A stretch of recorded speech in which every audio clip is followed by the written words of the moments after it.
Welcome back to the 2009 St. Petersburg Bowl, presented by Beef O'Brady's, as the Central Florida Black Knights take on the Rutgers Scarlet Knights along the expressway. And Mohamed Sanu and his Rutgers crew in the fast lane on that expressway in the first half, leading 28-17 as we get ready for the start of the third quarter. Rutgers is going to get the ball to begin the third quarter. And you know, Bob, just about 13 days to go in the decade as we go inside Davy Jones' locker. We're about to close out this decade. And having said that, we began an initiative at the start of the season talking about 10 years at a time. What do you see as your Davy Jones memories for the decade? So we're taking the locker back the whole decade now, right? Digging deep, man. We're going back to 2000. Deep. Yes.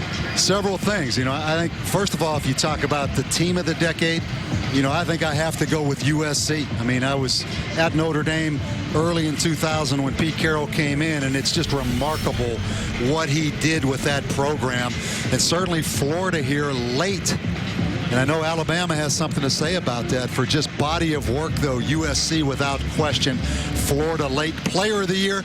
I don't think there's any question. I mean, Tim Tebow, what he did at Florida on that stage. And when you do a game in Gainesville, just the magnitude, the celebrity of Tim Tebow, Mark, I mean, we witnessed it. I mean, the guy is a rock star in that state. Coach of the year, I think it has to be Pete Carroll. Just as I said before, without being repetitious, where that program was, where it is now. Offensive scheme, spread encompasses a lot of things. I go back to Joe Tiller at Purdue with Drew Brees at quarterback, bringing the spread to the Big Ten when people said you couldn't do it. Then I go to Rich Rodriguez with the spread quarterback runs. Certainly here later in the decade, no huddle. No huddle offense is big. Defensive scheme, it started out hot with zone blitzing. That has subsided a little bit because there's so much zone blocking now in offense. The zone blitz isn't quite as good. But Mark, it's an ongoing thing of trends, right, particularly X and O's. As we move into the next decade, you have to talk about Wildcat. You have to talk about no-huddle offense, which everybody's doing. And the Wildcat really goes back a whole bunch of decades. It's kind of come full circle. The Wildcat goes back really to Rich Rodriguez, but way back when you talk about single-wing quarterback runs. So it's an ever-evolving thing, Mark, but it always goes back. Someone's done it somewhere along the line. Brandon Jones on the kickoff return for Rutgers. Bob, I just hope that we're around so that 10 years from now I can ask you that same question again. I know, about Mark. the decade. Great point. Great point. Underway here in the third quarter. You mentioned Drew Brees. Right now, the New Orleans Saints and Drew Brees of Purdue trailing the Dallas Cowboys 17-3. The Saints trying to remain perfect. Well, you couldn't help but I thought you were going to go decade of football and you showed George O'Leary. How about his story? I mean, there's been a lot of chapters in George O'Leary's life over these last 10 years, and he's doing a terrific job here at UCF now. Great reclamation story here at UCF on the handoff. Actually, play fake up top and a man wide open. Sanu all the way down to the 10-yard line. Mark, that's freshman to freshman. Justin Body, the junior corner, 23, lined up with Mohamed Sanu. Little run fake. UCF tried to jump in an 8-man front right there, anticipating run. The safety came down. It was one-on-one, and Mohamed Sanu made that corner pay for that one-on-one coverage, Mark. A 62-yard gain and a first down all the way down to the 12. High snap. Martinick on the handoff, and he stopped up right near the line of scrimmage. May have fallen forward for a yard. You have to like that call, Mark. Play action. Tom Savage, 1st and 10. UCF thinking run. They get no pass rush, and the result is a 60-yard play. Great play action. Accurate throw. Freshman to freshman. Boy, Sanu has really made up for the lack of production so far by Tim Brown. I shouldn't say total lack of production, but his presence not what it usually is because of that ankle injury. Martin to the left side. And he's brought down at about the 11-yard line. Let's quickly go down to Rob Stone. Hey guys, Tim Brown not on the field. He is back in the locker room. He came out during kind of the second half warm-ups, and he did a ton of stretching, kind of some unusual stretching with the trainers working on that ankle, that left ankle that was injured, but also his hamstrings. Looked like he was favoring his hamstrings. They took him back in the locker room. He is still in there right now, guys. Yeah, you talk about Tim Brown down, Devin McCourty down. That's two big-time players for Rutgers now. Boy, first it's an ankle injury with Tim Brown, and now the hamstrings troublesome. From the 16-yard line, 2nd and 14. Graves in motion. Martinet tries to cut it back, stays on his feet, and plows forward down to about the 10. Picked up 4 on the play. Let's take a look at Tim Brown, who came out and favoring that right leg, and Rob Stone documented the hamstrings that are the concern now. Well, sometimes when your gait is a little bit different because of that ankle, you carry yourself a little bit differently. And from what I understand, that's all connected, Mark. Yeah. So the problem area is somewhere else now. But you have to really be impressed. You see Greg Schiano right there not happy. But the way Rutgers has moved this football against the UCF defense that has #1 in total defense, scoring defense, and rush defense in Conference USA. There's big Terrell Troop, the senior, the 315-pound defensive tackle. And you look at the talent that's on that defensive line. He's one of the talented guys, along with Bruce Miller. And this UCF program, Bob, under Coach O'Leary, has really made an uptick over the last year. 4-8 last year, 8-4 this year. George O'Leary, you look at his resume. What people might remember as we look back on the decade was the controversial hiring and then subsequent dismissal at Notre Dame because of the discrepancy in his resume. But George O'Leary has certainly put in the time and the work, gotten the resources from UCF, and has this program in a good spot right now. Rutgers, though, threatening. 3rd down and 9.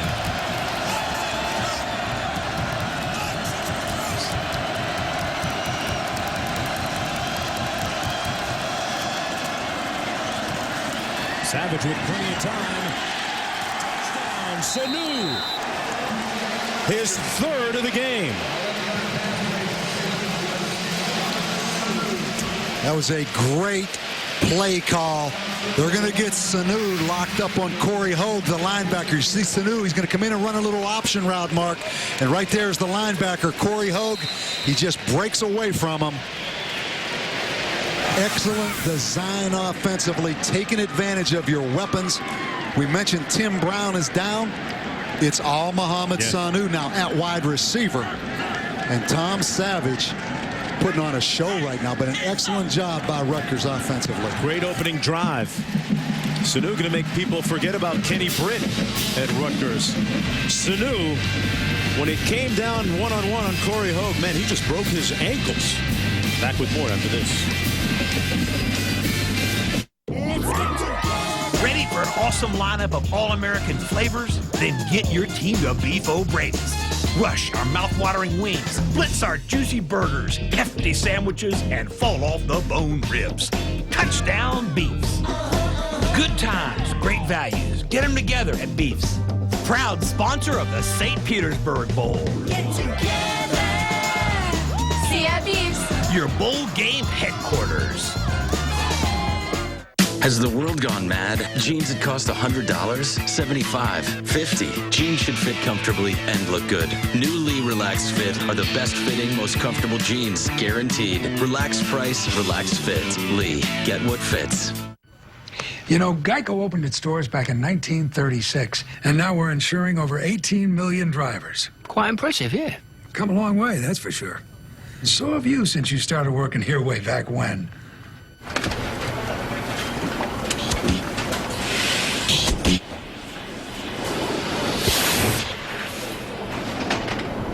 I still have nightmares. Geico. 15 minutes could save you 15% or more on car insurance. At Dick's Sporting Goods, we'll help you find the perfect gift. Earn scorecard rewards when shopping for everyone on your list. I helped a mom looking for her athletes and a friend's running partner. This woman who was really into fitness. I helped a grandma with her list and a dad shopping for his thrill-seeking sons. I helped a golfer lower his friend's score and a wife hunting for gifts. We can help you find any gift, even gifts you haven't thought of. That's right, Winston. We've got you covered. Free shipping at dicksportinggoods.com on orders over $49. Every holiday season starts at Dick's.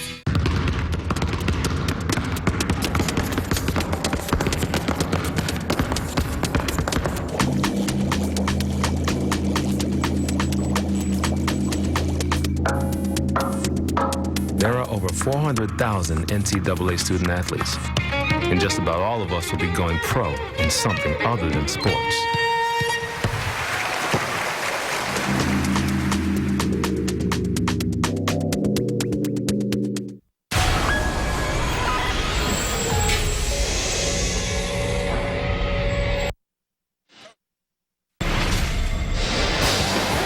Well, they went 27 years without being in a bowl game, and then in 2006, Ray Rice made his mark on bowl season for Rutgers, a 37-10 win over Kansas State. 2008, Rice had 280 yards as Rutgers beat Ball State, and then in 2008, Rutgers defeated NC State 29-23, and now the Scarlet Knights looking for their 4th consecutive bowl win, already appearing in a 5th consecutive bowl game, a school record, first in school history. And boy, a lot of talk lately, Bob, about conference realignment, and shockwaves felt throughout the Big East when the Big Ten recently announced that they would look at the prospect of adding another member and potentially a conference championship game. Well, the Big East has been through that before, and they rebounded pretty darn successfully when they lost Miami, Virginia Tech, and Boston College. So, I mean, the Big East is alive and well right now in football. And how about Rutgers?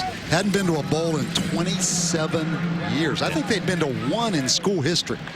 Greg Schiano comes in. He's been to 5 straight bowl games. And you know what? You had the feeling coming in here, people wanted more, including Greg Schiano. You know, they were 8-4 team this year. But get a little spoiled? Yeah, exactly. It's too early to get spoiled, man. I mean, too early to Not if you're a fan, Bob Davey. You know better than anybody else. 1st and 10. UCF trying to rally a little bit here.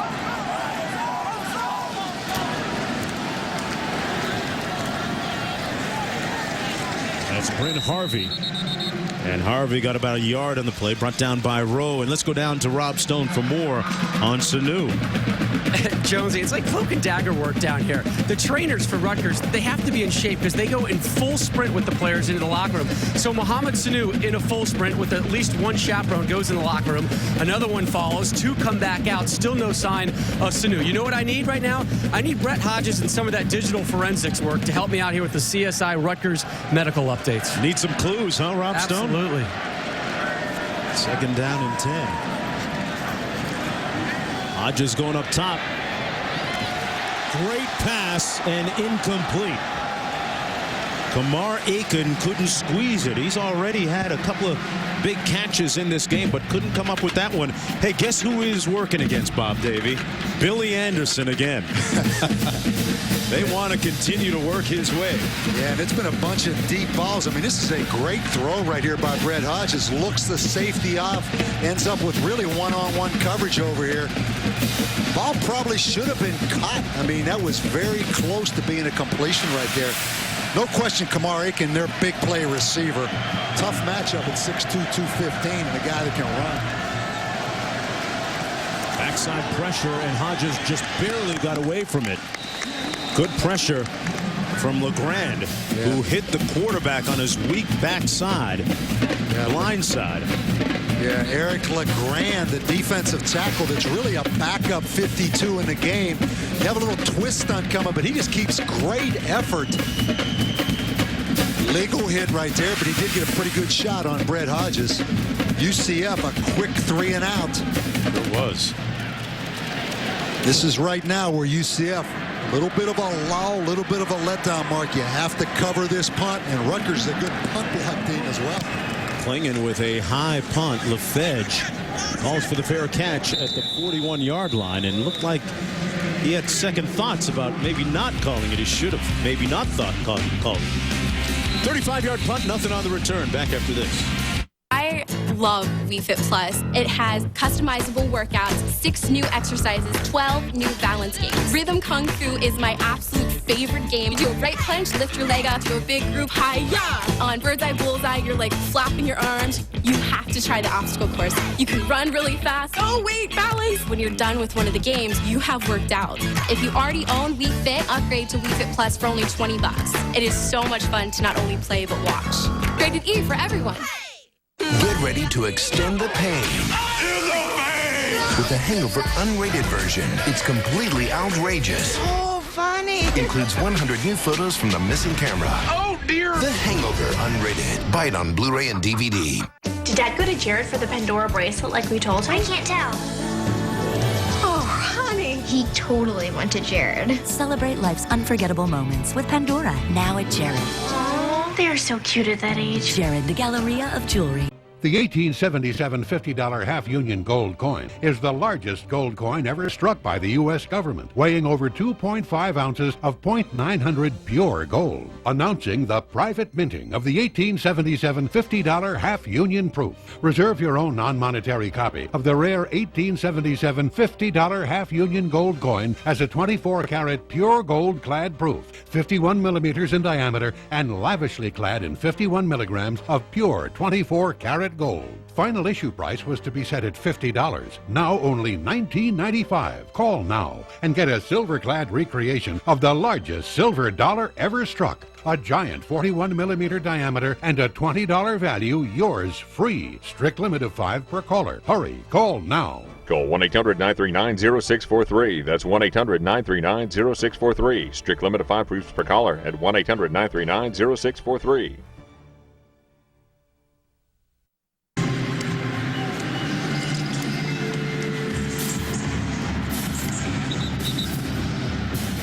And welcome back, everyone, under the lights at Tropicana Field. UCF trailing Rutgers 35-17. I'm Mark Jones, along with Bob Davey and Rob Stone from all of us at ESPN and our team.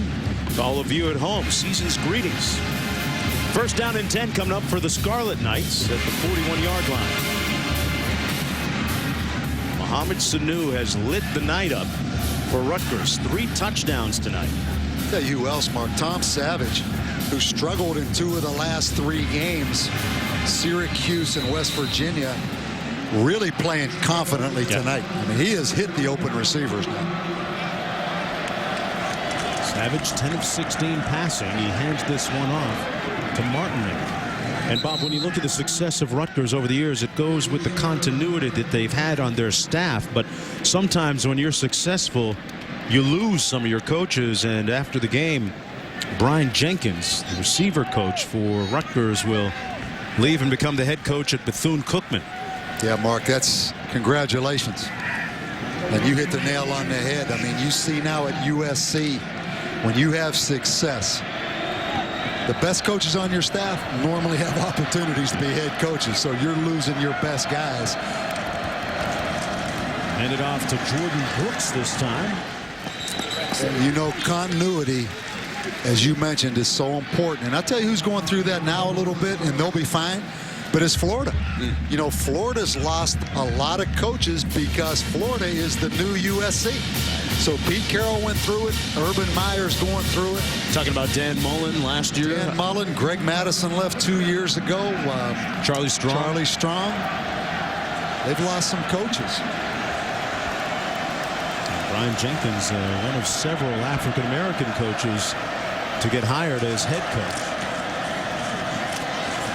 The trend changing very rapidly. Here's Martin. Still on his feet.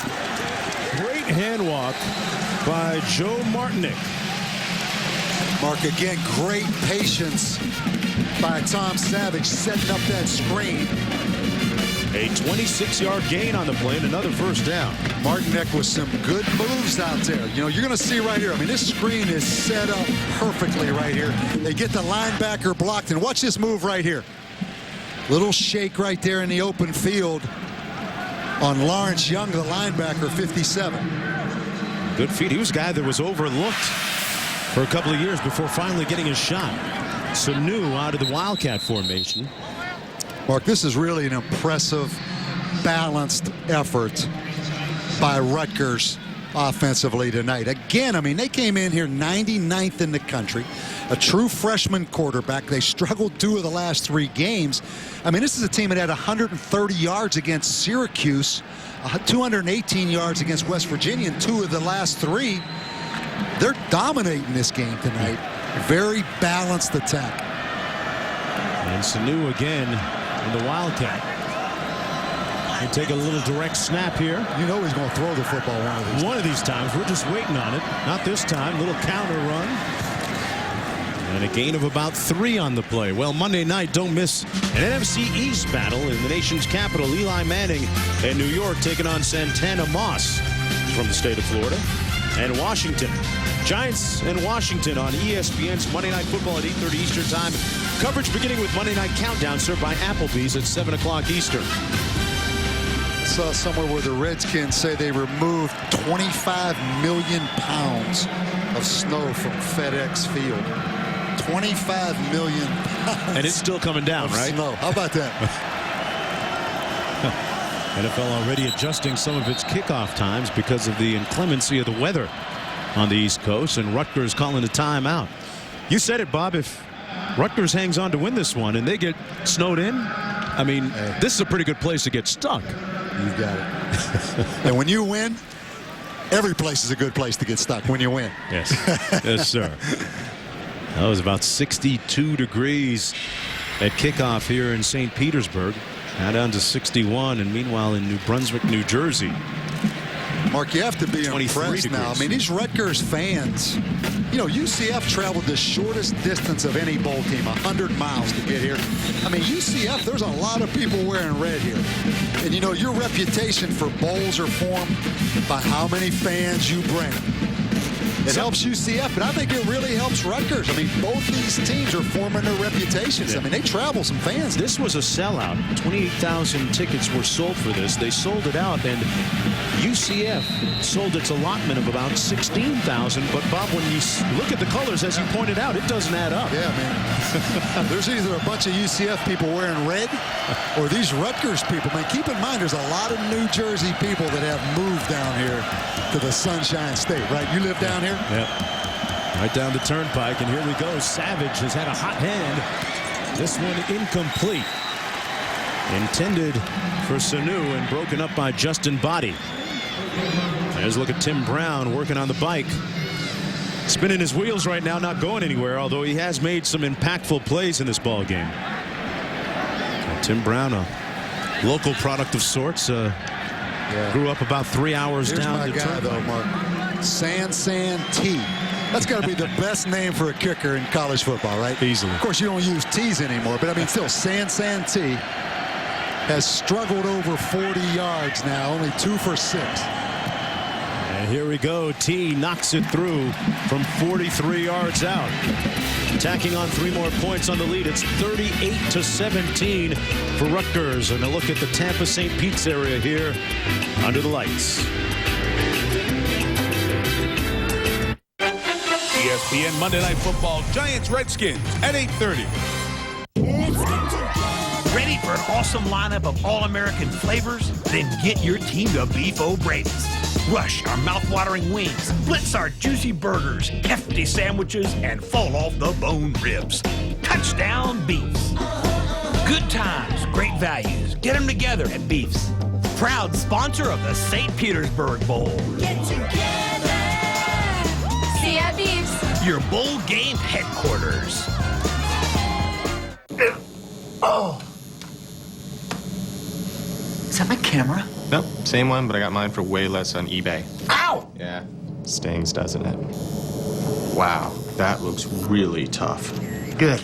That is the most hardcore dolphin I've ever seen. It's not a dolphin, Mike. It's a shark. It's a dolphin. For the same stuff at a better price? Come to think of it, eBay. You are gonna look so good in a half shirt. It is just so feminine.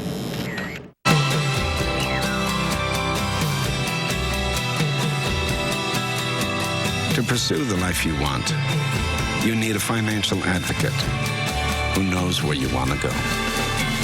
A Merrill Lynch financial advisor, now with access to the resources of Bank of America, can help you diversify, rebalance, imagine, and believe.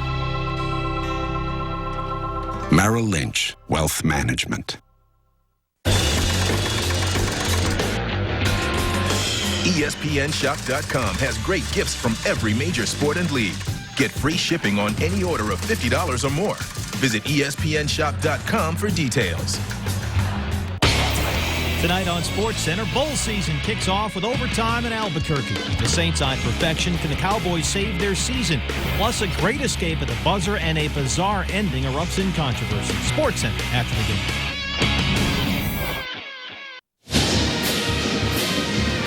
Welcome back, everyone, to the Tropicana Field, the home of the Rays. And Bob, you know, if you got $4 in your pocket, which I know you do, you can feed those critters over there. You feed those things. I'm not sure what they eat exactly. Everything has a price tag.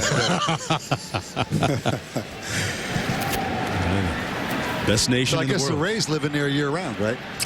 I don't know how much choice they have unless you want to throw them in the bay out there.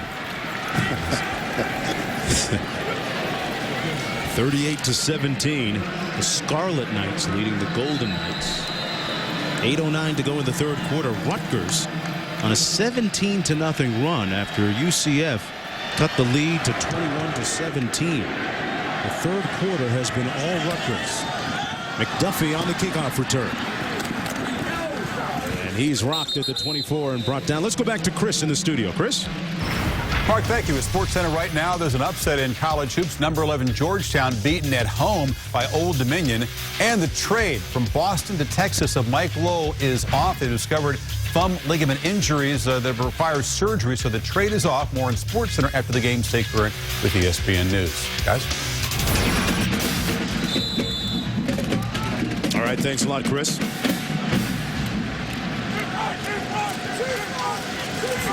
Harvey in the backfield dotting the I. Boy, he was hit immediately before he can even get downhill a little bit. A swarm of tacklers led by Silvestro. A loss of 3 on the play. Well, Capital One Bowl week continuing in ESPN Sunday night. Damian Fletcher in Southern Miss taking on Dwight Dasher in Middle Tennessee in the R&L Carriers New Orleans Bowl. Capital One Bowl week on ESPN and ESPN360.com Sunday at 8:30 Eastern Time. Right now, George Johnson, number 31, Mark, at defensive ends, turning it loose. There he is just against the stop. run. Yeah, a gain of 3 on the play by Harvey. Very athletic defensive football team, Rutgers. Not the biggest, but Greg Schiano does a lot of line movement, a lot of blitzing, a lot of line twists, particularly in these passing downs. Under 7 minutes to go, third quarter. Rutgers up there playing man-to-man, Mark, with a free safety behind it. Hodges under heat, and they sack him back at the 14. He was just enveloped by the entire defense. Freeney. Boharney's also there. Look at both defensive ends now. You're going to have 2 speed rushers from the outside, and it's a track meet to get to the quarterback, Mark. Freeney on one side, George Johnson on the other side. You know, Freeney's the guy with 8.5 sacks. He's out of Tampa. He got that one for the home folk right there. Sure did. At midfield, Sanu calling for the fair catch, and Rutgers going to have good field position once again in a very dominant performance here in the third quarter. Their defense now doing a lot of heavy lifting too. Tell you, Mark, when Rutgers knows you're going to throw, as any defensive team, when it becomes one-dimensional because of the scoreboard or down in distance, these guys like 99, Freeney, and George Johnson, they light up now. I mean, look at them. I mean, they are. You talk about feeding that Devil Ray or whatever it was, you're feeding these guys right now because this is a passing frenzy right now, rushing that passer. They're coming right after Hodge. Look. Yeah, they want some of the action, too. Sanu in out of the Wildcat. There's the pass. Wide open down the middle of the field. And it's going to be ruled a fumble after the catch by Jefferson. They're going to say that Jefferson made the reception and then lost it. Yeah, I'm not sure he ever had possession. But big D.C. Jefferson, 6'6", 245. He was a quarterback. Took a shot right there, though. Watch D.C. I'm not sure he ever had possession, but look. I don't think he had possession. No. Did they rule that a fumble on the field? They did. Yeah. They're going to turn this one around, I would guess. It never seemed like he had control of the football. Yeah, Michael Greco comes in right there. He never had possession of that football, though, Mark. Hey, Bob, but this is the moment we were sitting on and waiting on, that Sanu would actually throw a pass. It was coming. The little Tebow-esque kind of pass. It wasn't a jump pass. But, man, I'll tell you, D.C. Jefferson, 6'6", 245, was a quarterback.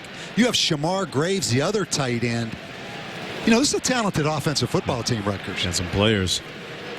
Graves 6'3", 230. And Jefferson, a former quarterback you mentioned from Winter Haven, about an hour away from here, couldn't quite hang on to this. Yeah, let's go through it again, Mark. They ruled it a fumble on the field, correct? Yes. So they have to determine that there is indisputable evidence to turn that over to say he did not have possession. But I'd consider that indisputable evidence. I don't think he had possession. Hey, Bob, I got one more thing to add about your decade, your Davy Jones decade of football. What about the instant replay, the effect that it's had? We did the first game ever in Wisconsin. In the Big Ten with instant replay. And we just saw the Big East instant replay officials. I mean, that's some attention to detail right now. You want to go over and give them their opinion? Our opinion? All right, make the call, Mark. Might take us a while to get over there, Bob.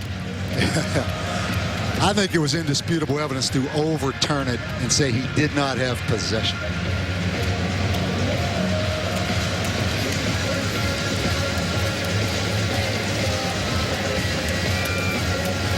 Now, the ruling on the field is a fumble. We're still looking at this. I don't know what he's looking at there. There have been times this year, though, where we've been surprised. A lot of people have been surprised by the video evidence apparently supporting the opposite view, but then the field call standing. Well, we're going to show this trap zoom now. There's the little jump pass. Oh, look at that. Huh? That didn't help us. That was a great shot. Yeah. But Not even sure that he had it there. You know, I think there's something wrong with his audio right there. Right? See those lights blinking right there? I mean, the call looks like the decision's been made. It's just communicating it down. Anybody got a cell phone? You know, for the most part, this replay system on the whole comprehensively has been very, very seamless.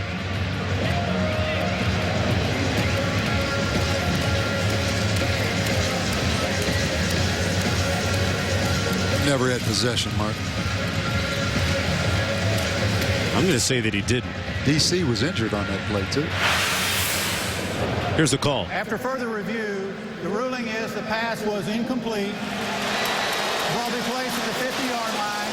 Please put 6 minutes back on the game clock. There you go. It's going to stay Rutgers football. They're going to rewind the game clock to 6 minutes.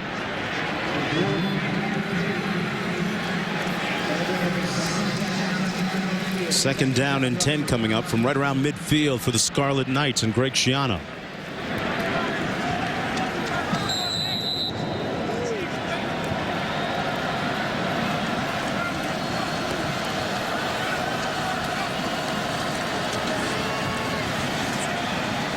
Savage up top on the post, has a man, and overshot Sanu. Boy, that had 6 written all over number 6. Question. He had Muhammad Sanu again. Beats the corner, A.J. Boye that time, Mark. Would have come back anyway. The hold is going to go against Rutgers. Holding, number 77 of the offense. 10-yard penalty from the previous spot. Second down. Hey, Bob, we talked about the continuity in this Rutgers program and how it's led to their success. Lineage is part of that. And when you look at former successful players coming back to speak to the present players, you look at a situation where quarterback Tom Savage regularly speaks with former quarterback Mike Teal and gets text messages from him on handling all the scrutiny that a freshman goes through in his first year and handling football as well as school. And Savage certainly doing a good job here, handing it off to Martin. Picking up 3. Yeah, you talk about the true freshman quarterbacks starting from day one. Matt Barkley, Tate Forcier, Patrick Nicely. I mean, that's a lot of true freshmen starting. That is not an easy transition, obviously. Now, some of those guys, Matt Barkley, for instance, were early graduates that had the advantage of spring practice. Tom Savage did not have that advantage, which makes his story even a little more remarkable. 7-2 as a starter coming in. 3rd and 17. And intercepted at the 32-yard line. Picked off. Camille Ismail, a freshman. We talked about one of those 2 freshman starters in the secondary for UCF. That was a great play on the ball, Mark. Savage hangs it up a little bit. I mean, he goes up strong hands right there. Excellent play by the freshman out of Miami. UCF getting the football at the 32. Interesting. Ishmael, 18, the starter, not highly recruited from Miami for UCF, where the corner, Josh Robinson, was highly recruited, but 2 true freshmen starting in the secondary, and he gets an interception. And Savage, in an otherwise very... Prior to the snap, ball start. Number 68 of the offense. Otherwise a productive night for him. You know, Mark, I may have said before, I'm not sure if I did, I might have said Big East review. It's actually a Southeastern Conference officiating crew and a Southeastern Conference review crew for this game tonight. Little play fake. Hodges under heat and brought down at the 22-yard line by LeGrand. Eric LeGrand with another Rutgers sack. You mentioned it, Bob. They're pinning their ears back and just bringing the heat. Yeah, and Eric LeGrand is an effort player. I mean, that's the 2nd sack I've seen tonight by 52, where he just keeps coming. I mean, right there, Mark, that's good coverage, but that is really good effort by that nose guard. These guys always get double teamed right here. I mean, they work for every sack they get, and LeGrand just keeps on coming. Sets up a 2nd and 21. And another big hit by that Rutgers defensive front on Jonathan Davis. Munoz was one of the first ones to get there, along with Steve Bornase. Yeah, they love Bornase now. The true freshman out of Saddlebrook, New Jersey. Again, line movement up front. It cleans it up for those 2 linebackers. Both linebackers running clean, unblocked right there. They're having fun right now. Look, he just wants back in the game. These 3rd and forevers now. Everybody wants out there on defense. Hodges looking to get rid of it. Completes it up by the 38-yard line to Kamar Aiken. Aiken has been one of his favorite targets, picked up 19 on the play.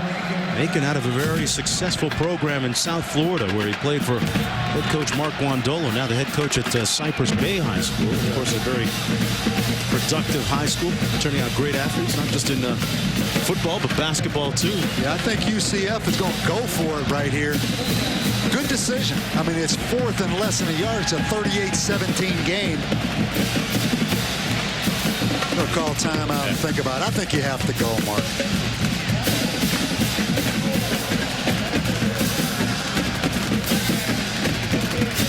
what they've done on the season, converting 75% of the time on 4th down.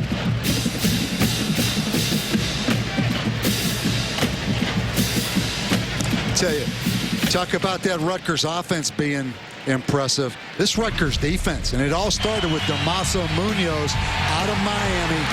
Key interception. That's the first drive of the football game. Right there, I mean, just an excellent tackle. Coming on kind of second contain right there. Good lick on Hodges. Playing with a lot of passion, a lot of emotion.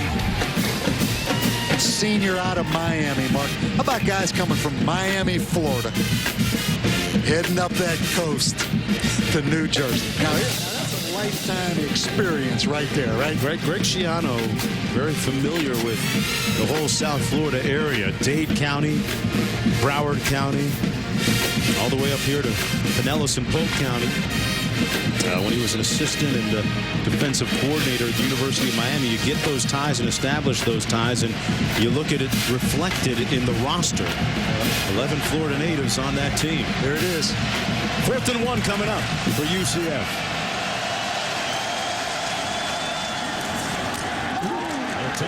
Not sure that he got it. I'll tell you, Jonathan Davis made a valiant effort, but I think he came up short. I mean, you have to question the call. I mean, an attacking, penetrating UCF team, and you try to go outside on it. Munoz with another play.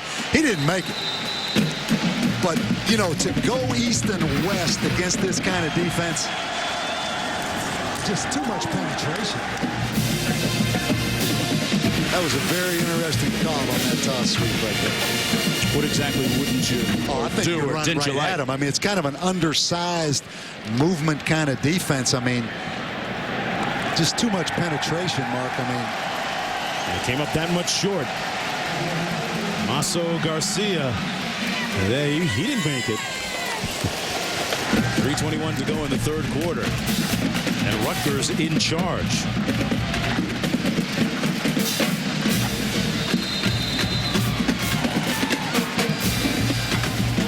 For a game that was supposed to be a home-type game for UCF, certainly hasn't turned out that way right now. And Mohamed Sanu in the backfield out of the Wildcat. Runs it again. Gained about 2 on the play out near the 41. You know, one thing you notice, when they go Wildcat, Mark, number 34, DeAntoine Williams, comes in that game for UCF as the tailback. He's a true freshman, maybe the back of the future. Boy, look at the sidelines there. The backup tailback, Jonathan Davis, trying to get his crew amped up a little bit, get a little vitriol going on the sideline. Yeah, Rutgers with a player down. Howard Barberia, number 74, the offensive lineman. The problem as you look at UCF on that sidelines, and I understand this, it's not about the running game right now. I mean, the running backs are frustrated, but it's all about pass protection right now. And that's what the problem is for UCF. Well, if their passion was equaled by their productivity, they wouldn't be in trouble right now, but they're down big time on the scoreboard. Now the big boss coming in to talk to them, George O'Leary.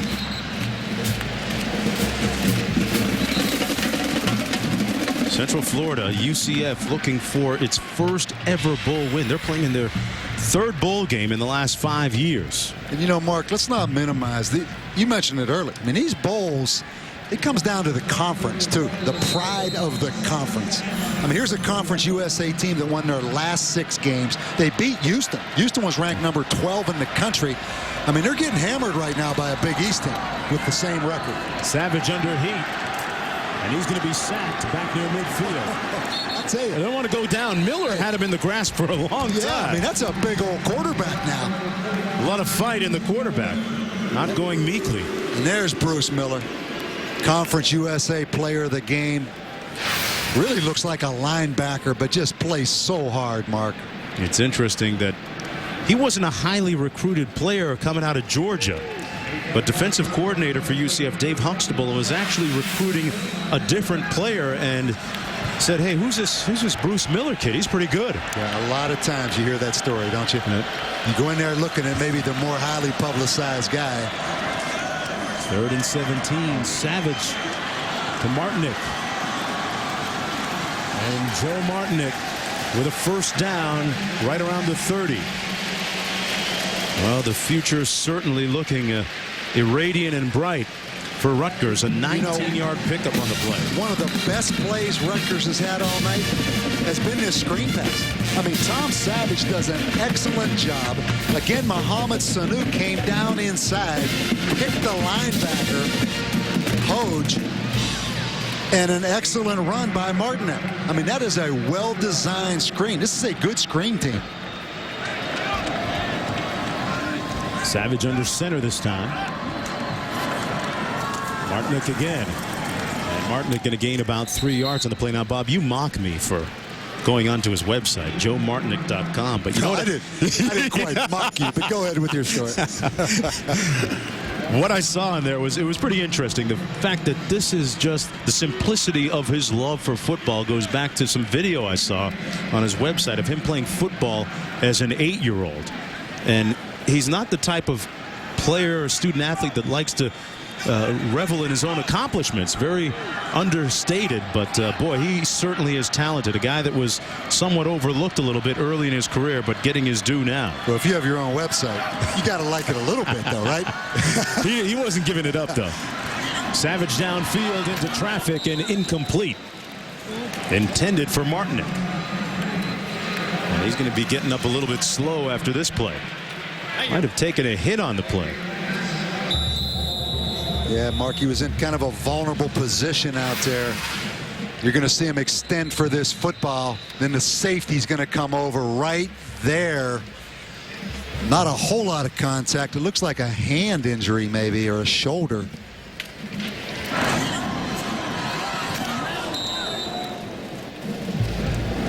Looked like he was shaking that right hand when he got up. Backup tailback is Jordan Brooks.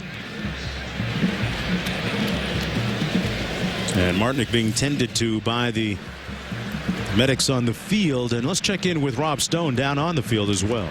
Hey, Jonesy, a couple minutes ago, you were commenting about UCF true freshman tailback Jonathan Davis, right, going off on his guys, motivating. Well, head coach George O'Leary said, you know what, this is a man's job. Sit down, true freshman. Let me get involved here. So the old-time coach comes in and he says, you know, don't sit down for this chewing out. You get up off your backsides. And I'm going to use some creative adjustment of words here. Is that all right for you guys? It looks like you guys don't give a they don't care much about this game. Get your gear, get your tail in gear, or I'll make sure you're not back here next year. Coach O'Leary not giving up on this game with 47 seconds left in the third quarter. That was interesting, Rob. Very interesting observation about they stood up when the head coach came over. You know, again, though, Mark, the taste in your mouth of the entire season comes down to these bowl games. This is your last opportunity with these players until spring. This impacts recruiting. It impacts off-season. Winning the bowl game. It's not getting in the bowl game. It's winning the bowl game. And Savage dealing a winning hand except for that pass right there. He's already passed for a career-high yardage rise. That one falling incomplete with 41 seconds to go here in the third quarter. Good pass rush by Terrell Troop. Talked about Troop tonight, 98, the defensive tackle. Big 315-pounder. I mean, starting to climb the board a little bit for NFL teams. Could be a kind of a two-gap guy in the 3-4 scheme, either a nose guard. And your guy, San T, is on again, Mark. This one from 46 yards out. T made one earlier. This one hooking just a little bit to the left. No good from 46. So he's now 18 of 28 on the year. Yes, UCF survives not making the 4th-and-1 conversion. Good job by the defense right there, just to get off the field, force the field goal.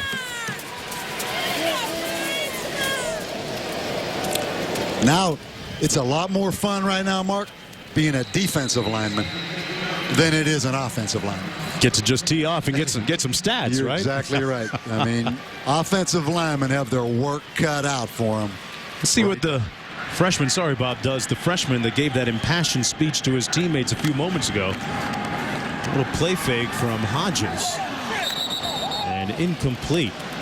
Justin Francis, a little pressure. Another guy out of Florida. Opelika, Florida, just a sophomore. Justin Francis. There is an abundance of talent in that South Florida area, about 3 hours down the turnpike. Talk about Opelika and seeing players from Hollywood and South Miami. Aiken in motion from South Florida as well.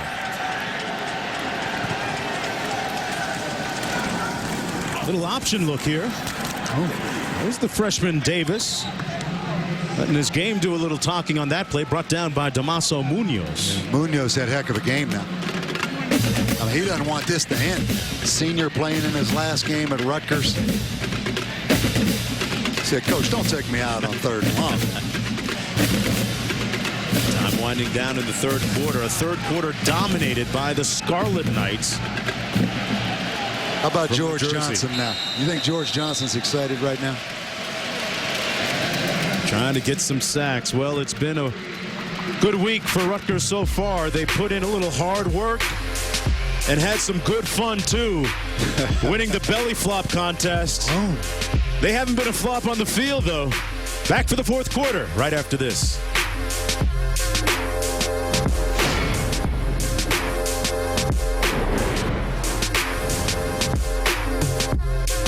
Celtics Magic and Cavs Lakers, Christmas Day on ABC.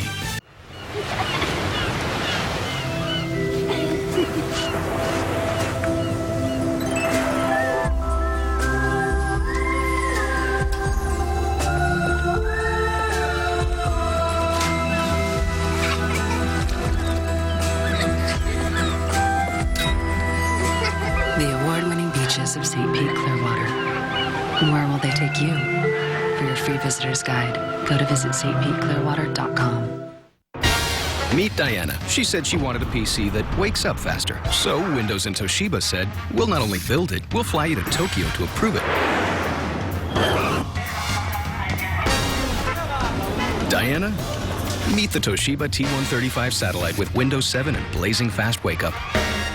That's freaking fast. Sounds approved to us. I'm a PC, and fast to wake up was my idea.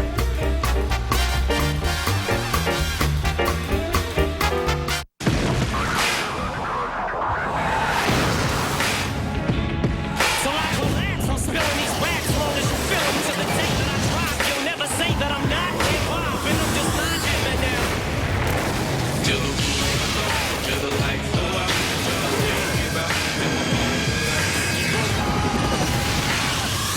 Call of Duty Modern Warfare 2. Get your limited edition Xbox 360 console. Rated M for mature.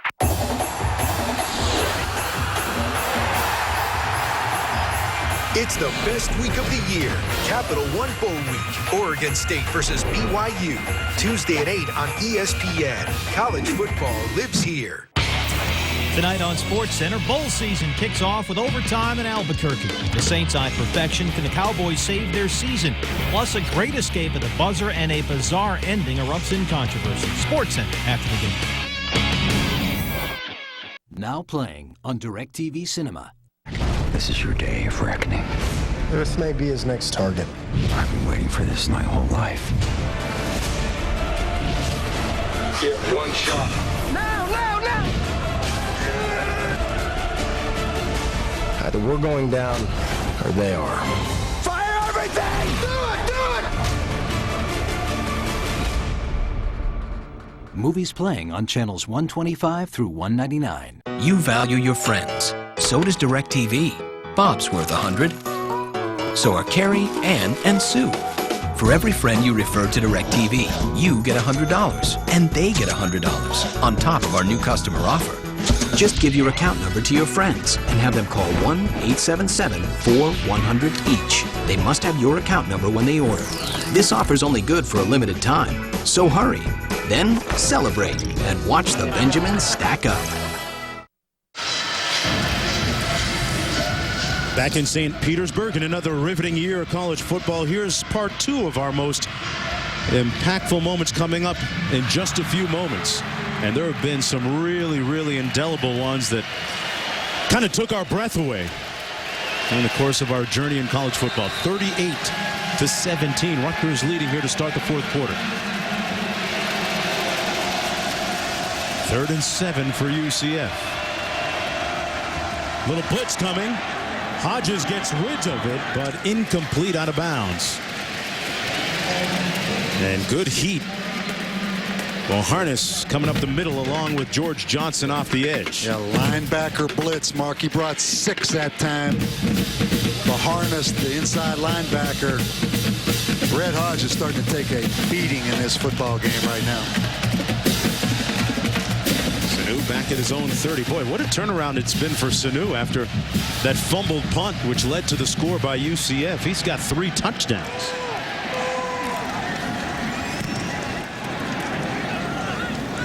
Klingen's punt. Bouncing out of bounds at about the 27-yard line where they're going to mark it. And here's part 2 of our most memorable moments. Nesbitt, no way to stop him. Touchdown.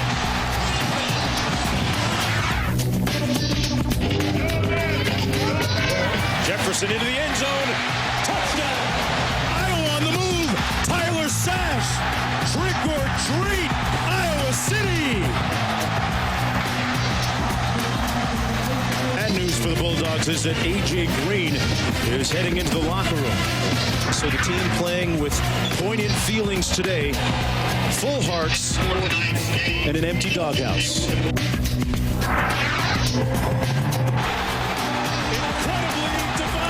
Touchdown, Mountaineers! For the win, Taggart. And this one will have a happy ending.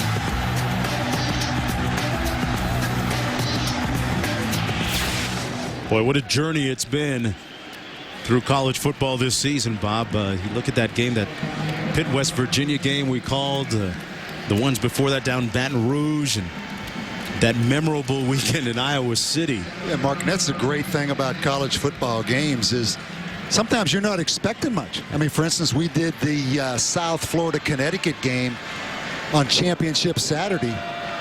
Not expecting a whole lot. Might have been the best game of the year. I mean, every week, you never know when you're going to find a nugget. Yes, Sanu with the run. It came down to a game-winning field goal on that game between UConn and South Florida. And it's interesting how you look at South Florida, UCF here, Miami, Florida State. The landscape changing pretty quickly here in the state of Florida, in the Sunshine State, but some things remaining the same. Florida going on playing in their BCS Bowl, but Florida State retooling. University of Miami has made a tangible move up this year, too, in their program. Yeah, and we go back and talk about the decade. You have to talk about the Boise State Fiesta Bowl. You know, the Statue of Liberty, Boise State beating Oklahoma. Then you have the emergence of TCU, Utah, some of these non-BCS schools. But maybe the greatest game of the decade might have been the Boise State-Oklahoma game in the Fiesta Bowl. And then you talk about the touchdown run by Ian Johnson right there. Bob, how many times in this decade, the previous decade, or decades to come, are we going to see the guy that scores the winning touchdown propose to his girlfriend cheerleader on the sidelines? Yeah. I mean, that's a Disney movie. That's Hollywood, isn't it? That is Hollywood. That pass incomplete, intended for Mohamed Sanu. And it's 3rd and 7 coming up for Rutgers. You know, 38-17, looking for their 9th win of the season. Can you really look at this game? We look at George O'Leary, how frustrating it is. I mean, UCF with 2 yards rushing in this game, 177 total. Rutgers with over 350 yards total offense. A little bit surprised at how Rutgers has handled this UCF team. I mean, they have come in here and really manhandled them, Mark. This was number 4 against the rush in the country. The problem was against the pass. That pass complete for a first down. A 9-yard gain by Sanu, and Sanu has been the favorite target of quarterback Tom Savage tonight. You talk about the freshman hitting the wall. You hear so much about, okay, these true freshmen, at some point, because of the academics, because of the pressure, because of the added meeting time compared to high school, they're going to hit a wall. Mohamed Sanu and Tom Savage, they're not buying that now. I mean, they're playing their best game of the year tonight in this bowl game now. So much for those freshmen hitting the wall now. Yeah, Sanu with 4 receptions for 97 yards, 3 touchdowns tonight. Martinick, good to see him back in the ball game after getting shaken up a few moments ago. But Sanu, a true freshman, 6'2", 215 pounds, 3 touchdowns, great balance. You know what, too? You got to give Rutgers offensive coaches a lot of credit, Mark. There he is at wide receiver the first play of the second half, taking advantage of a guy's talents. When you have a playmaker like him, you sit down before the game and you say, listen, we need to get him the ball 18 times today. Well, they've gotten him the ball 18 times today. Take advantage of your guys. And they got Tim Brown back in the ball game. Good sign for Rutgers. Good sign for the senior Martinick, as he's taken down, a flag down in the play. And they are prepping the hardware, which is what they're playing for. And just some good vibes. Second year of the St. Petersburg Bowl, presented by Beef O'Brady's. Guys just trying to get a little FaceTime, too. I don't blame him. I don't blame him. This is a good bowl. I mean, it's a great location. Number 74, 10-yard penalty from the previous spot. And, there's some advantages to playing a game early. We talked about the hassle for Rutgers because they still have finals. But you know what? These kids will get to go home for Christmas. There's a bunch of these bowl teams across the country where those guys don't get to go home for Christmas. You're actually on the road for Christmas, right? I mean, if you're playing some of these. Most travel, depending on when you play. But they got some time off after this game right now. Of course, they got to go back and take a couple finals if you're a Rutgers guy. They'll be studying tonight after the game. You know that for sure, right? I don't know what kind of college. Not the one I went to. Savage throws this one out of bounds. It's a daunting challenge. How nice is this bowl? Hey, take a look. Yeah, look. Come on now, that's St. Pete's Beach. Well, there's some exam prep going out there. I mean, right? Studying angles and calculus. The motion of a projectile. See these guys out here. There's a discussion going on right now about that calc exam we have coming up 2 days after the bowl game. Find the area under the curve, right? Tangent, cotangent, all that stuff. Okay, got that straight. 3rd and 16 coming up for Rutgers.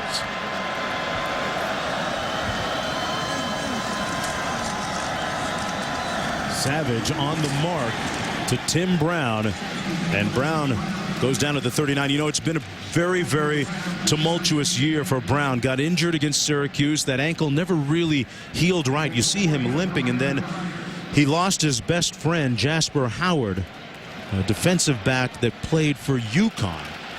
And in a real stirring moment, he actually had an 81-yard touchdown reception with 22 seconds left to go against UConn for the game-winning score, and he dedicated that touchdown to Jasper Howard in his memory. Mark, a couple of guys from the same neighborhood on 62nd Street down in Liberty City, down in Miami. That's an unbelievable story. I mean, he goes up to UConn and has an 81-yard pass with 20 seconds left to win that football game. That's an unbelievable story. 4th and 4 coming up with just under 10 minutes to go, and Tim Brown continues to soldier on. On the offense, 5-yard penalty from the previous spot, 4th down.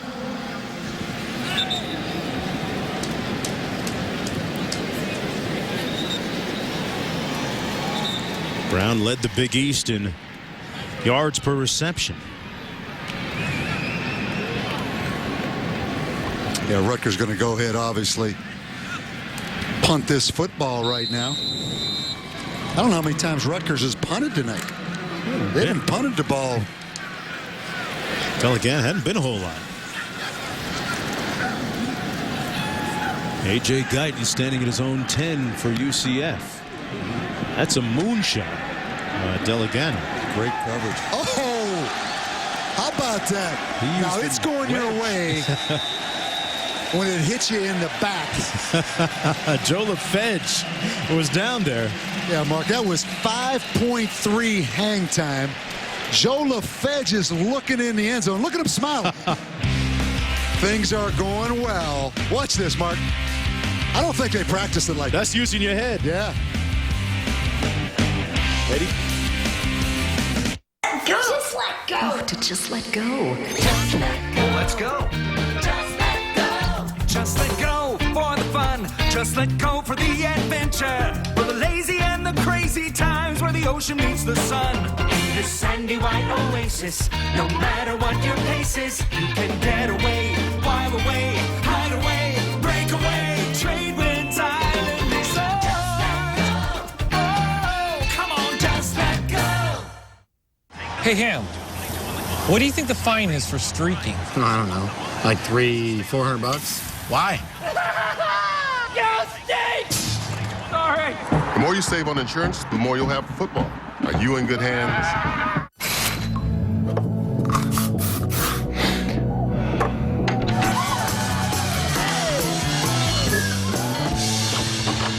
No matter what goes down, Recovery will fix you up. And get a fix on The Hangover. Buy it on Blu-ray and DVD. For a limited time, you can carry out a large Domino's pizza with extra cheese and one topping for just $5.99. But there is one stipulation. Limit 256 per day.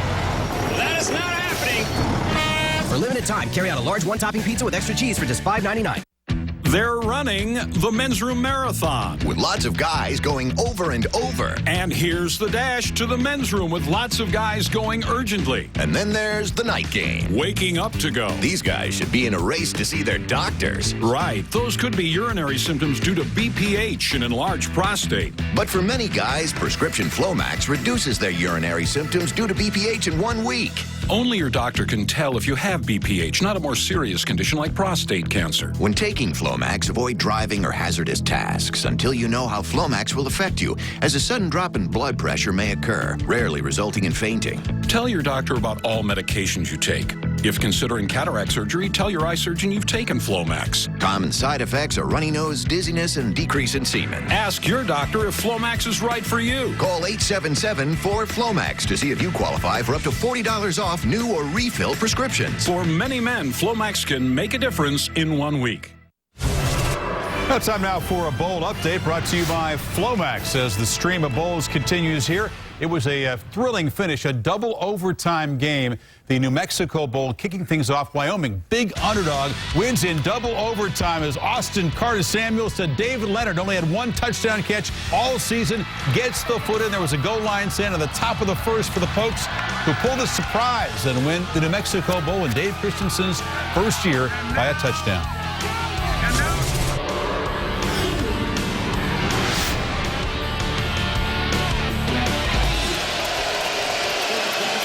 Great finish in that game. Cowpokes coming back to win it. This is Harvey on first down, picking up about 7. Capital One Bowl Week continuing on ESPN Tuesday night with 2 teams ranked in the top 20 as Jaquez Rogers leads an explosive Oregon State offense against Max Hall and the BYU Cougars in the Mako Las Vegas Bowl. Capital One Bowl Week on ESPN and ESPN360.com. Tuesday at 8 Eastern.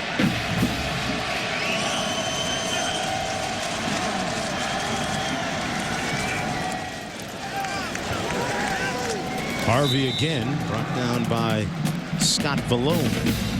Maybe third down, and actually he got the first down. Better guy, Billy Anderson.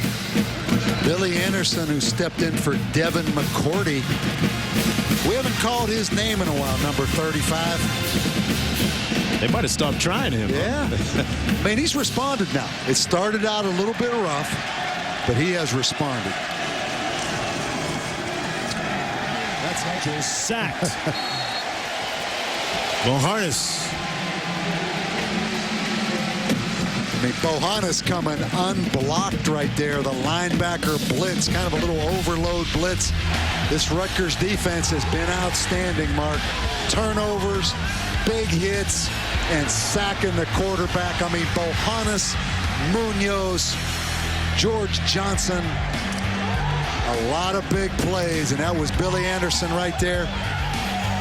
Billy Anderson's best friend tonight, that pass rush. On 2nd and long.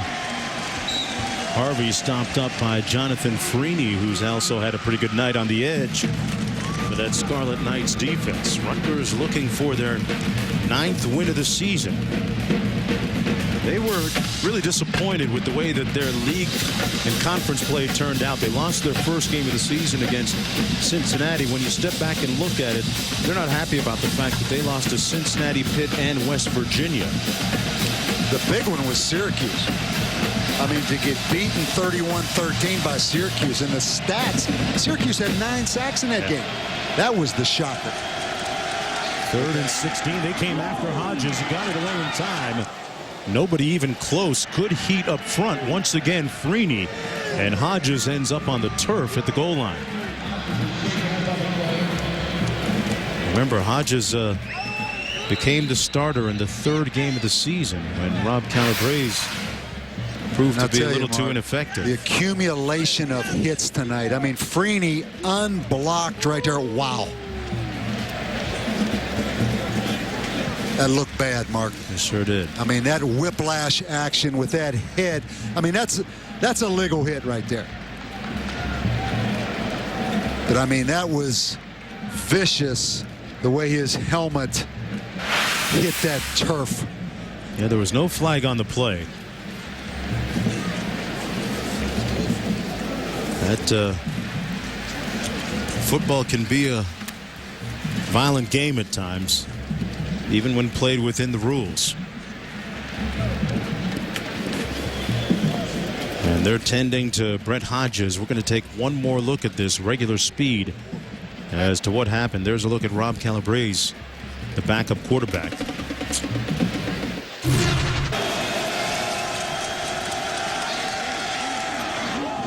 Bob, we see that hit and we can't help but flash back to the Florida-Kentucky game that we did earlier this year when Tim Tebow was concussed on a big hit. And Tim Tebow actually hit the knee on the way down. I mean, Brett Hodges' helmet just bounced off that turf. That is a good sign to see him up walking off that field. I mean, he took a vicious lick right there.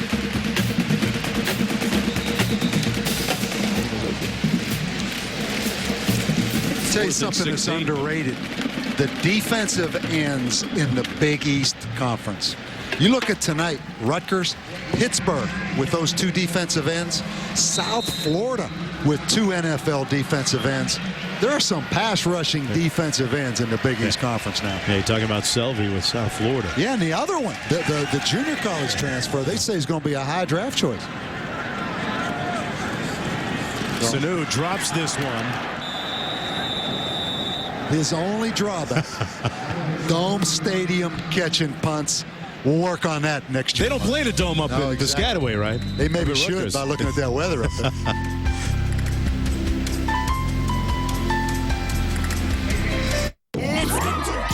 Ready for an awesome lineup of all-American flavors? Then get your team to Beef O'Brady's. Rush our mouth-watering wings, blitz our juicy burgers, hefty sandwiches, and fall off the bone ribs. Touchdown Beefs. Good times, great values. Get them together at Beefs. Proud sponsor of the St. Petersburg Bowl. Get together. See ya at Beefs. Your bowl game headquarters. Is she awake? Just fell asleep. Why are you up? It's 2 a.m. It's not just 2 a.m. It's 2 a.m. Christmas morning. It's our first Christmas as a family. I couldn't wait. Save 25% on all Citizen watches. One more reason K is the #1 jewelry store in America. You think she'll remember this Christmas? I know I will. Every kiss begins with K.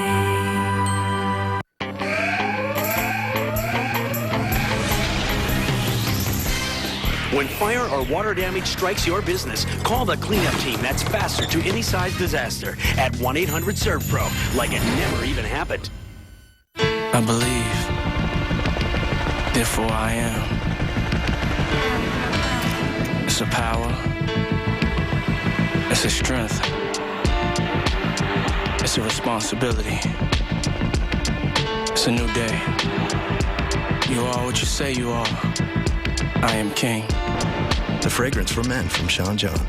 Deluxe holiday set includes eau de toilette spray and chrome signature Sean John watch. Yours for $78, exclusively at Macy's. You love watching sports in high def. Isn't it time you watch movies the same way? Yeah, I was just thinking that. Experience Inglourious Bastards on Blu-ray high def. How fun! Own the 2-disc special edition for a limited time only. Now, at a great low price.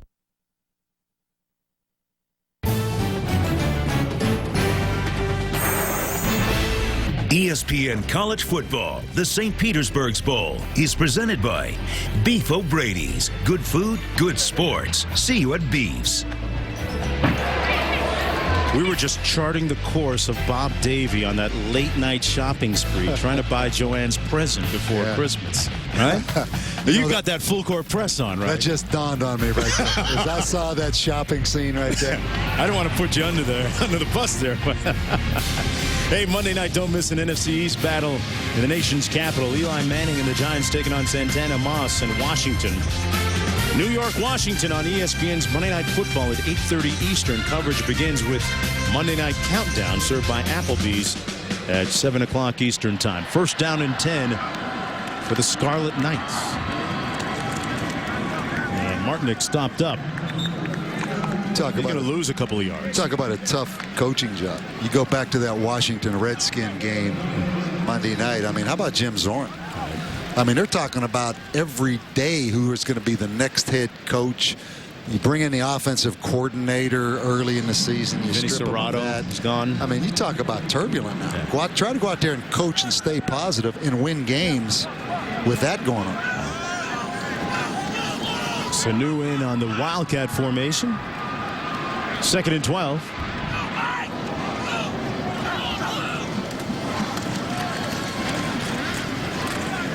Sanu with nowhere to go. Bottled up. He's going to lose a few yards as we approach 6 minutes to go. Tell you, the Alabama-Texas national championship. Who do you like in the game, man? I'm going to ask you right now. You know, Alabama is hot right now. I mean, Alabama, you look at how Texas finished the season against A&M, struggled a little bit against Nebraska, but none of that matters because they don't play for a month.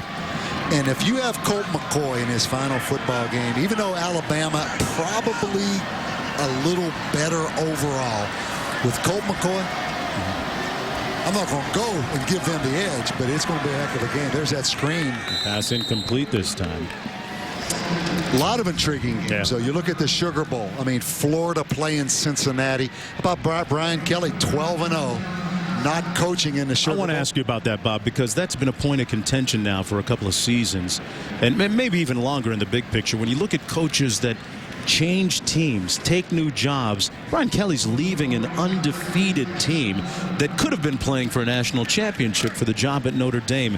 Is there legislation potentially out there that you create some kind of dead period so that coaches don't leave that kind of situation behind, or is it something that you even need to fix? You bring up a great point. I mean, that's an unfortunate deal to coach an undefeated 12-0 team, and then you don't go coach in the bowl game with them. There's Ross on the punt return. Out to the 25-yard line. 1st and 10 for UCF, and Calabrese is going to get the reins of the offense when we come back. Hodges still shaken up on the sidelines. ESPN Monday Night Football, Giants Redskins at 8:30.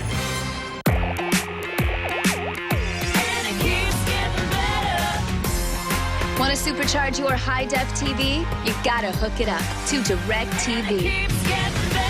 Now get our best price until 2011. Call 1-800-DIRECTV. Up in the Air is winner, Best Picture. You mad at your computer? A type of purpose. George Clooney is as good as it gets. I plan on grabbing as many miles as I can. Did they throw you a parade? 4 stars. So you're just good? I'm good. Up in the Air. Rated R. Now playing in select theaters. Great, experts. What do I get my husband? High-def TV in 1080p. With 120 hertz, guys are so easy. High-def TV, we really do agree. Guys just want a nice big screen to stare at frozenly. Okay. When he sees this thing, we have to warn you now. It looks just so awesome. He's gonna have a cow. Moo. A 46-inch TV with 120 hertz delivered right to your home. The best gifts come from Best Buy. This December, celebrate with our best offer of the year. Wow. Get over $10 cash back from DirecTV Cinema when you order any 4 movies between now and the end of the year. I love it. Movies like The Hangover. To a night we'll never forget. Oh my God. Julie and Julia. I'm becoming a much better person because of her. Bonjour. Terminator Salvation. We are all dead. This month, order any 4 movies and get over $10 cash back. DirecTV Cinema, channels 125 through 199. In the NBA, you're always looking for an edge. You need to know your opponent better than they know themselves. Kobe, Carmelo, LeBron. I get my edge with NBA League Pass from DirecTV. I see every game, so I'm always ready. Are you? Watch any NBA game you want, no matter where you live. Call today. Welcome back under the lights at the Tropicana Field. I'm Mark Jones along with Bob Davey and Rob Stone down in the field. Coming up next, Sports Center and our ESPN News post-game extra. And for more on this game, you can tune into ESPN360.com for the live trophy ceremony. Barring a major turnaround, it'll go Rutgers' way in the second edition of the St. Petersburg Bowl. First and 10 for UCF. Davis in the backfield. New quarterback Rob Calabrese.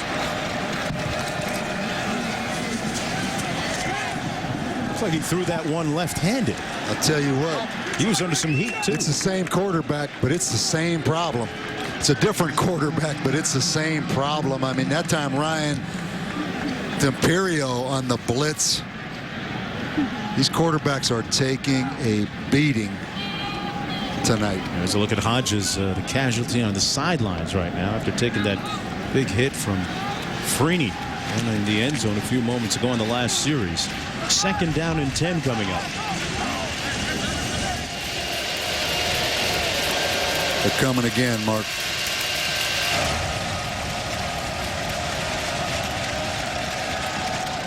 Good protection that time for Calabrese and completes the pass out to the 31-yard line.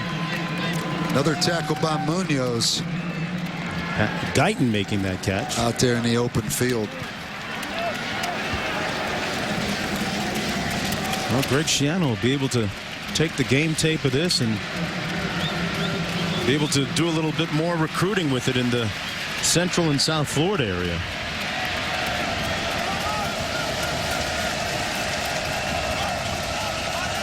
Third and 4.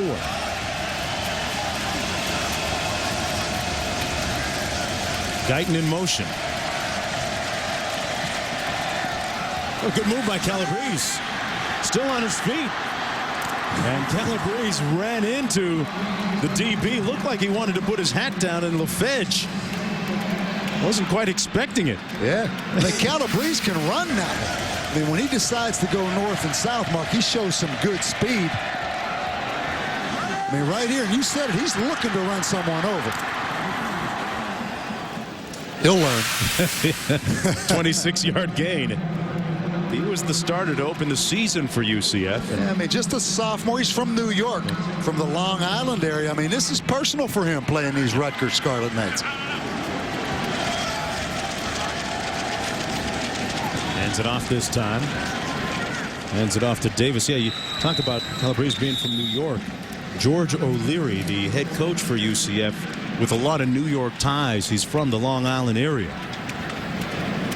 I figured he'd be able to pull some talented players out of there. And Calabrese, it's been a bloody afternoon for UCF. He's bleeding from his nose. They're going to stop the hemorrhaging, patch him back up, and get him back in. Back with more after this.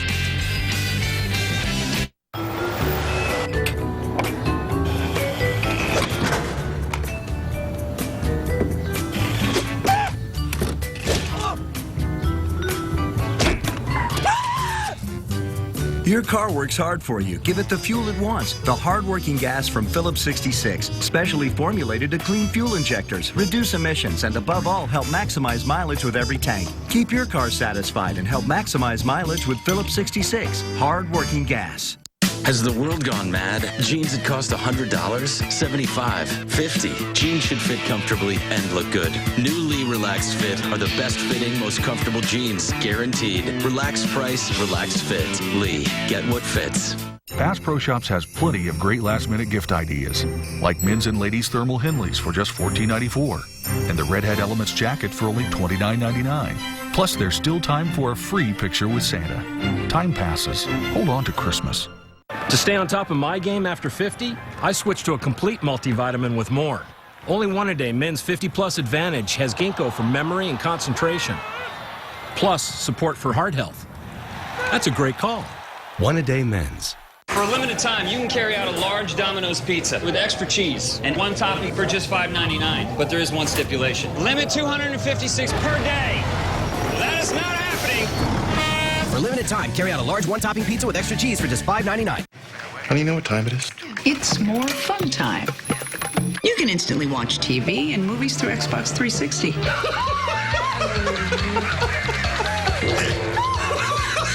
You can play Rock Band 2 with your family and your extended family. Mom's working from home and she's working it good. Oh, gosh, I'm having fun now. Xbox 360, starting at $199.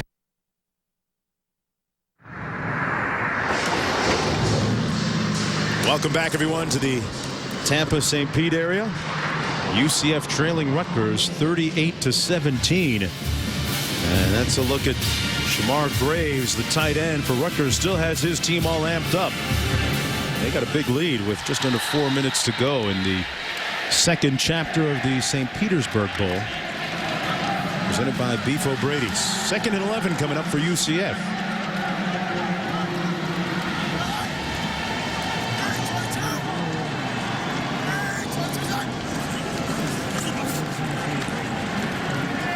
Out of the backfield, complete to Jonathan Davis, the freshman. Let's go. He's still playing hard. Saw him a few moments ago giving an impassioned speech to his teammates. Not sure whether they were responsive or not, but that play, he picked up 14. You know, George O'Leary, Mark, does something interesting with these bowl practices. He kind of divides the team up in green and red. Calabrese under heat. Gets it off in time, completes the pass to Aiken. He took a lick again by Bo Harness. I mean, Bo Harness, 42. He is explosive now, this freshman linebacker. But back to the story, green and red. The older guys are green. They get to go in at the end of practice. The younger guys are red. They have to stop. So the younger guys get to practice twice as long. Wow. So they pick up extra time. Another just kind of complete different, pass. you know, green and red. Ricky Ray on that last reception, giving him a first down at about the 11-yard line. I'm Mark Jones along with Bob Dig and Rob Stone down on the field. This is the St. Petersburg Bowl presented by Beef O'Brady's. Rutgers leading UCF 38-17, just under 3 minutes to go. Calabrese in for starting quarterback Brett Hodges. Incomplete. And then there was just one singular undefeated team in the NFL as Dallas defeats the New Orleans Saints.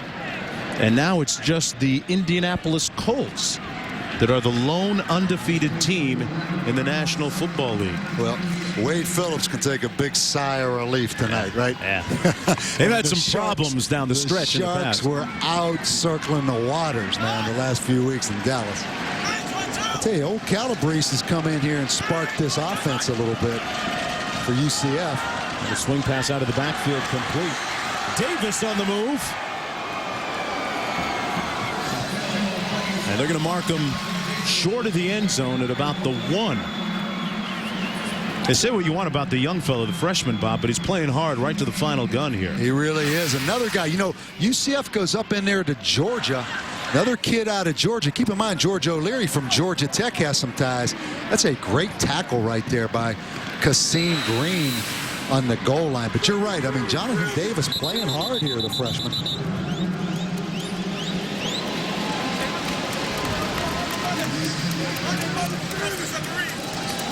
From just outside the 1-yard line, 3rd and 1. Yeah, you know, UCF stopped on that 4th and 1 a little earlier.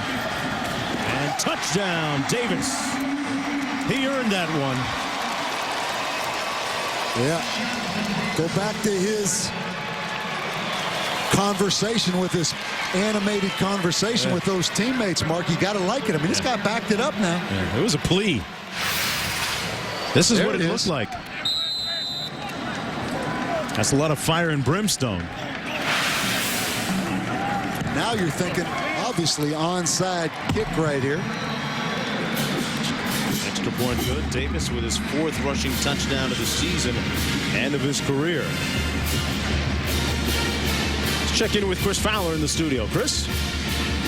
Mark, thank you. At SportsCenter right now, you mentioned the first loss of the season by the Saints. A crucial win for the Cowboys as they get to 9-5. This was the sack and the forced fumble by DeMarcus Ware that sealed it. Playing hurt, he had a couple of sacks, 3 turnovers by the Saints. So Wade Phillips and the Cowboys, a crucial win, and the Saints fall to 13-1. Complete coverage of this game on SportsCenter as soon as we're done. Guys, back to you. How about DeMarcus Ware, huh? Yeah. Stepping up. I mean, after the big injury last week, late against the Chargers, that's DeMarcus Ware with the sack right there. Bobby, you gotta love it when your players talk the talk like Davis did on the sidelines and then get out on the field between the white lines and walk the walk where it really counts. And that's a true freshman, too. I mean, that's a freshman over there, and then he backs it up with the touchdown run. Do upperclassmen listen to freshmen? No. No? That's why I asked. No, it depends, you know. I mean, it obviously depends based on your body of work and your personality and all those things. But that's a little early to be barking, but you gotta like it. I mean, that old thing, if they bite as a pup, you know. Yeah.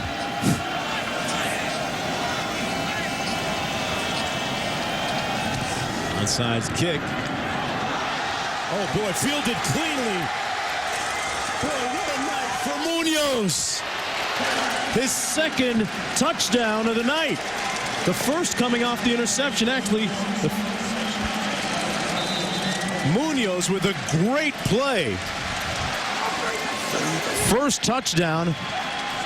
Almost had one earlier on an interception. Fielded that one cleanly. But there's a flag on the play, so hold on.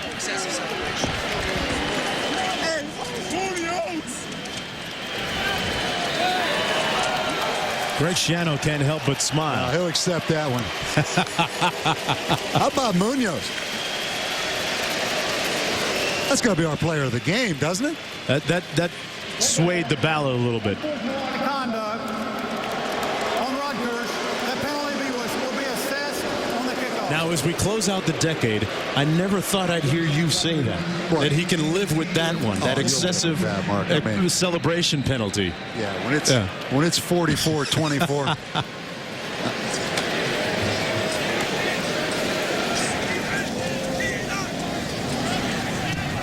Munoz left a lot of guys in his wake. They couldn't run him down either. How about Munoz on the handstand, expecting onside kick? Now, this is the linebacker in the game who's had a bunch of big hits.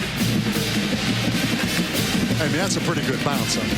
I mean, I know. I love the kid. Wow.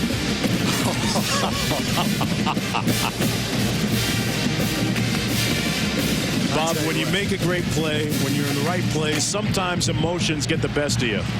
That's our player of the game, Mark. Easily. That sealed the deal. You know, the interception on the first series. He's played with great emotion tonight, the senior out of Miami. I wish he'd have landed on his feet on that flip, though. The only thing. I mean, didn't stick the landing. Him down, did not stick it. Well, that's time for tonight's player of the game, brought to you by Capital One, and it's Damaso Munoz. 4.5 tackles, the interception early in the game, which helped set the tone. Almost took that bat for a touchdown, and the touchdown on this play on the onside Here's the kick. question. Here's the real question. Is Munoz's flip on the Rutgers highlight tape that the coach signs off on at the end of the season. Now, if you're Greg Schiano, you got to let that go, don't you? I mean, you set the stage. Listen, we never accept this kind of stuff. We don't want any silly penalties. But you've got to put this on the highlight tape right here, right? There we go. He needs to take a few lessons. But you know what? He's wearing pads, and he's a lot taller. I tell you, what a night, though, for Rutgers, huh?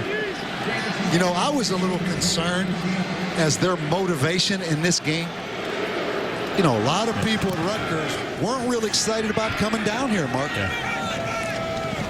Conflicted with their exam schedule with finals, but boy, what a dominating performance. A comprehensive one on both sides of the ball as Jonathan Davis runs it back. And here's a look at Coach Schiano's reaction after Munoz's dive and spike. Yeah.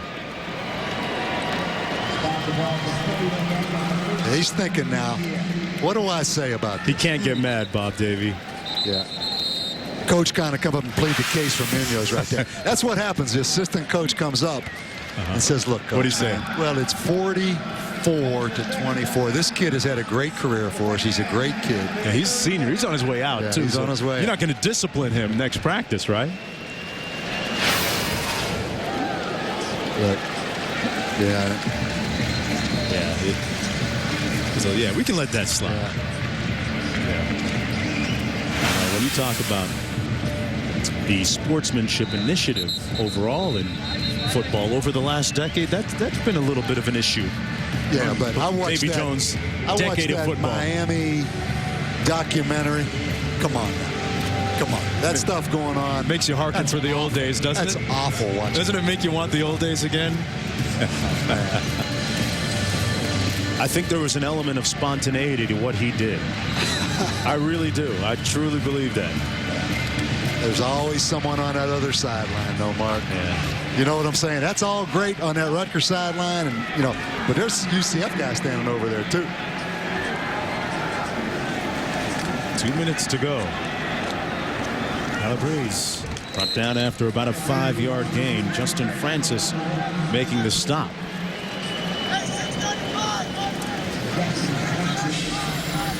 And don't forget, coming up next, Sports Center with all today's highlights in the world of sports. A couple of bowl games, including this one. And don't forget that you can switch over to ESPN News for our post-game extra. And on ESPN360.com, we'll have the live trophy presentation for you.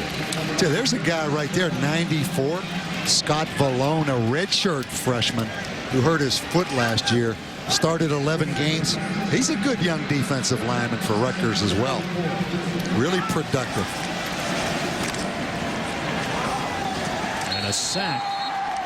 Number 91, Justin Francis out of Miami. Out of Opelika, Florida. Look now, enough's enough. I let Munoz do it, okay? But I'm not letting anyone else celebrate. See how it becomes contagious? Francis saying, okay, Coach, I got it. I understand.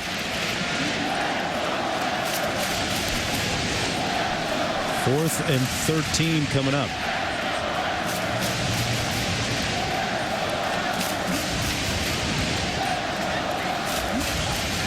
.45 seconds to go.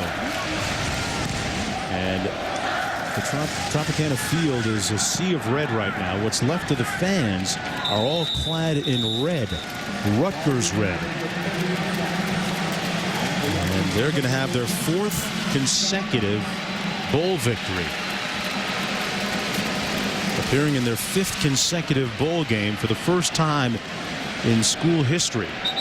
And certainly looks like the next decade, as we close out this decade, is a promising one for head coach Greg Schiano and his team. They're going to improve to 9-4 overall, and this win takes some of the sting out of a subpar conference season for them. It always does. How you finish. Tom Savage, the true freshman, he'll be a sophomore next year, and he'll learn from some of the missteps that he took this year, although he did have a very successful season, leading his team to victory and a career night for him in the St. Petersburg Bowl, and they got head coach Shiano right there. It's kind of a delayed deal. They lulled him to sleep right there, Mark. Lulled him to sleep.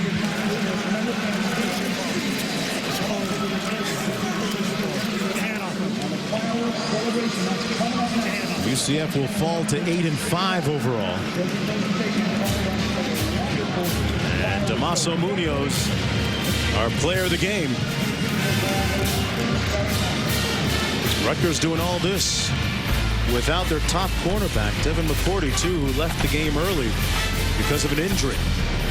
The final score once again, 45-24. Rutgers the victor. Sports Center coming up next. Want to wish our entire crew, Kim Belton, producer, Jeff Evers, our director, and everyone in the truck, and Bob Davey and his family, wife Joanne and kids, and Rob Stone, his wife, Lynn, and children, all season's greetings. For the entire gang, I'm Mark Jones saying so long from Florida. Rutgers all wet. This SportsCenter telecast is brought to you in high definition by Vizio. Look at the big fella. Look at the big fella. He's agile. He's mobile. And he's not fragile. This is SportsCenter. By no means a perfect start for the Saints. Cowboys run wild early with Breeze and company cook up some late-game magic. Highlights from New Orleans all the way. Not a good start, a great start. Bowl season kicks off with double overtime drama, and Rutgers runs away at the Trop. Ah, the Trop. Don't mess with Texas. Heels get the horns under Jerry's TV while a top 10 team learns how bad an upset can taste. Plus a great escape in the final round and a mad scramble at the buzzer erupts into controversy. Sports Center, go!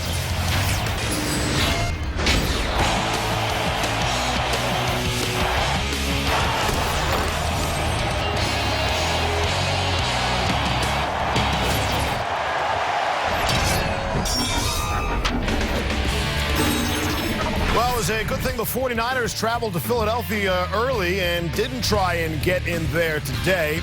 As for the Bears, they didn't leave Chicago until tonight, nearly 24 hours after they first tried to fly to Baltimore, where there was 20 inches of snow on the field. Saturday night is all right for the NFL. Good evening and welcome to SportsCenter with Steve Berthume. I'm Steve Levy. Trent Dilfer, Merrill Hodge, they are standing by to break down the Saints and Cowboys.